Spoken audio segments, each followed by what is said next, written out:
हमीरपुर में कितने बहुत सारे एमएलएस को इन्होंने उनके साथ सौदा देके उनको खोके दिए, लक्ष्मी दर्शन कराया और उनको दल बदलने के लिए मजबूर किया। नमस्कार, आप देख रहे हैं आरएस मीडिया। आपके साथ मैं हूं प्रज्ञा त्रिपाठी। इस वक्त मौजूद हूं मैं कुटलहर विधानसभा क्षेत्र में।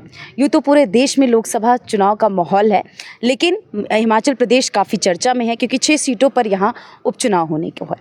आज हमारे साथ मौजूद हैं अनीश अहमद जी, जो कि गवर्नमेंट ऑफ महाराष्ट्र के कैबिनेट मिनिस्टर भी रह चुके हैं और हमीरपुर लोकसभा हिमाचल प्रदेश के कांग्रेस के प्रभारी भी हैं। सर, आपका बहुत बहुत स्वागत है। थैंक यू, नमस्कार जी। सर, बात तो हम लोकसभा की करेंगे ही करेंगे, लेकिन बात हम पहले कर लेते हैं विधानसभा, जो कि उपचुनाव होने वाले हैं हिमाचल प्रदेश में।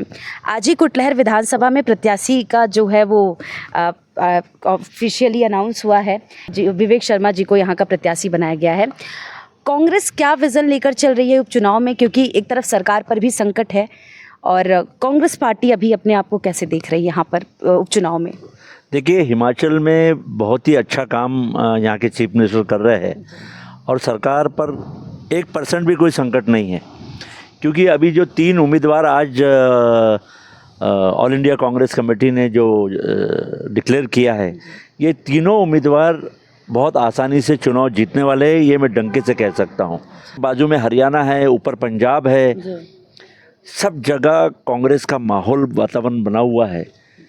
देखिए, भारतीय जनता पार्टी के लोगों को हरियाणा में घुसने नहीं दे रहे, और जो हिमाचल में पहली बार, देश की आज़ादी की पहली बार हमीरपुर में कितने बहुत सारे एमएलएस को इन्होंने उनके साथ सौदा देके उनको खोके दिए, लक्ष्मी दर्शन कराया और उनको दल बदलने के लिए मजबूर किया, और हमारी सरकार ने उन्हें डिस्क्वालीफाई किया और इलेक्शन डिक्लेयर हो गया और आज 3 उम्मीदवार यहाँ डिक्लेयर हो गए हैं।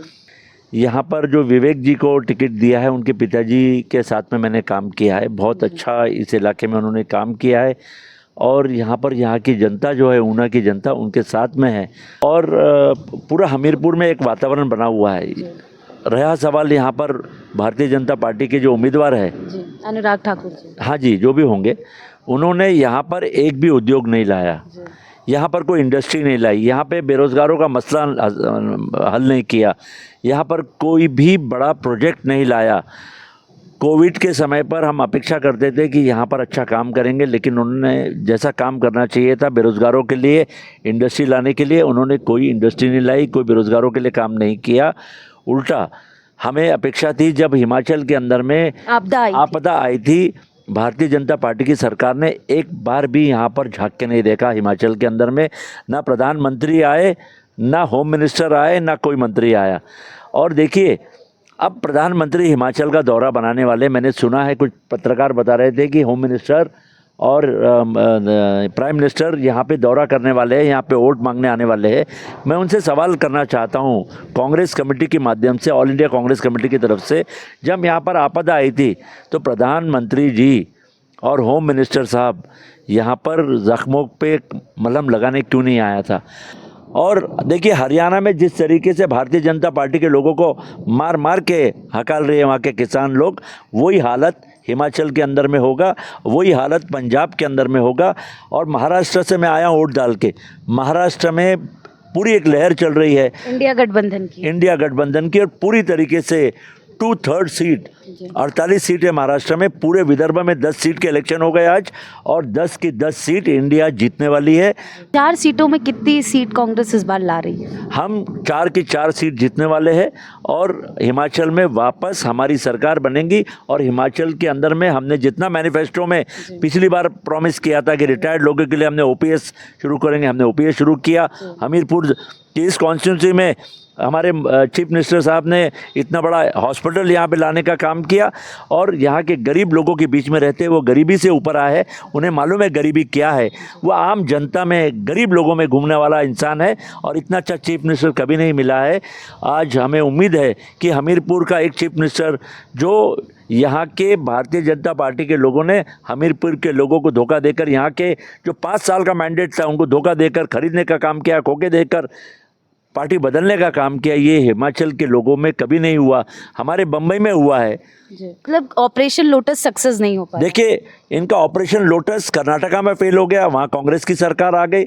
इन्होंने महाराष्ट्र में ऑपरेशन लोटस किया, कई विधायकों को खरीदने का काम किया। बम्बई के अंदर, बम्बई से लेके नागपुर तक ये ऑपरेशन लोटस फेल हो गया है। महाराष्ट्र की जनता और ऑपरेशन लोटस के खिलाफ में है, और ये हमीरपुर की जनता ऑपरेशन लोटस के खिलाफ में, हिमाचल की जनता ऑपरेशन लोटस के खिलाफ में वोट देने वाली है। जीत को लेकर सर कितने आश्वस्त है इस बार? हम 100% हमारे सारे विधायक जीतने वाले हैं, सारे मेंबर ऑफ पार्लियामेंट जीतने वाले हैं। हम बीजेपी कहती है 400 पार, इंडिया गठबंधन इस बार कितनी सीटें ला रहा है? क्योंकि बीजेपी तो 400 पार का नारा लगातार दे रही है, वो अपने टारगेट तो उसने फिक्स कर लिया है 400 पार अब की बार। देखिए, आप एक महिला है, आप कुछ ड्रेस यूनिफॉर्म खरीदने जाते हो, कोई कपड़ा खरीदने जाते हो, तो 400 रुपये बोलता है वो, तो आप बार्गेन करते हैं और उसको बोलते हैं कि भाई 200 रुपये में दे दो। तो ये अपना जो भी आने वाला है, इनके 150-200 के अंदर में इनके एमपी आने वाले हैं, और इनकी सरकार नहीं बनेगी, ये मैं आपको लिख के देता हूँ, चैलेंज करता हूँ। पंजाब में ख़त्म हो गया है, हरियाणा में ख़त्म हो गई है, कर्नाटका में ख़त्म हो गई है, महाराष्ट्र में ख़त्म हो गई है, तेलंगाना में मैंने काम किया, तेलंगाना के इलेक्शन में, तेलंगाना में भी ख़त्म हो गई है। आज केरला में चुनाव हुआ, केरला में एक भी एमपी इनका चुन के नहीं आ रहा है। देश में अंडरकरंट चालू है, और लोग इस बार भारतीय जनता पार्टी के विरोध में वोट देने वाले हैं।